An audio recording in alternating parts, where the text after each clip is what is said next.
Kumusta mga aspiring online freelancers? Pops Mark here. At alam ko inisip nyo, paano nga ba sisimulan yung online freelancing career ko? Una sa lahat, bakit ba online freelancing? For me, it's all about freedom. Freedom to choose your own projects, set your own hours, and work from kahit saan. Imagine, pwede kang mag-travel habang kumikita. Pero teka, hindi naman to agad-agad mangyayari. Una, kailangan mo ng skills na hindi man ngayon.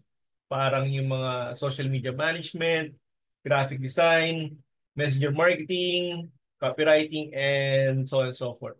Sunod, paano makakahanap ng clients? Maraming platforms dyan like Upwork, Fiverr, even LinkedIn. Pero tip ko, mag-build ka ng strong online presence para mapansin ka ng mga potential clients mo. At ito ang pinakamalaga, dapat meron kang tamang mindset. Kailangan mo ng sipag, tiyaga, at yung willingness to always learn and improve.